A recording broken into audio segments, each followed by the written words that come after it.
காலச்சக்கரம். ஆனால் ஒன்று நியாயம், நீதி, நேர்மை, தர்மம் அப்படின்னா வளச்சுற்றாக சுற்றுவார்கள். இறைவனை போய் ஆலயத்தில் போய் நமது வலது கை இறைவனை தெரியும் மாதிரி நம்ம சுற்றி வந்தால் அதற்கு வளச்சுற்று என்ற அர்த்தம்.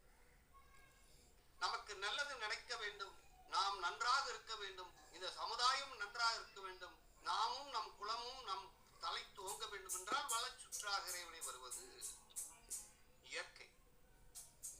ஆனால் இடச்சுற்று ஒன்று உண்டு. நம்முடைய இடது கை இறைவனை பார்த்தது மாதிரி சிலையை பார்த்த மாதிரி நாம் சுற்றி வந்தால் அதற்கு இடச்சுற்று என்று அர்த்தம்.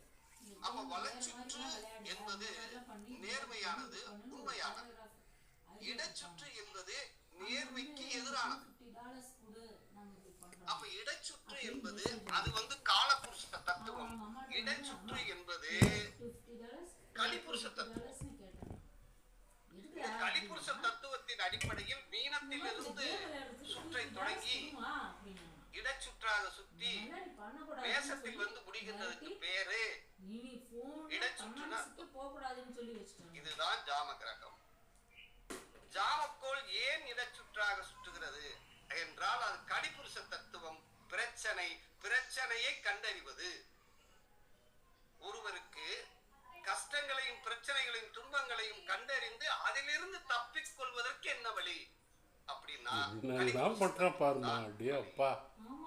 அப்ப இந்த ஜாமக்கோள் ஆருடம் என்பது எங்கிருந்து எடுக்கப்பட்டார்கள் அப்படின்னா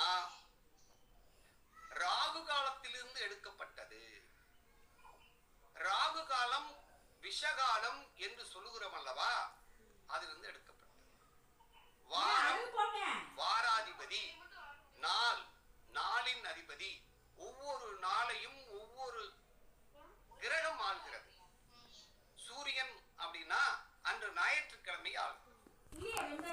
இப்படி ஒவ்வொரு கிழமையில் ஆளும் போது இந்த 7 கோள்களையும் 7 கிரகங்களும் தான் ஆளும் போது இந்த விஷகாலம் என்று சொல்லக்கூடிய ராகு பாம்பு தன்னுடைய ஆதிக்கத்தையும் தானும் ஆள வருகிறது.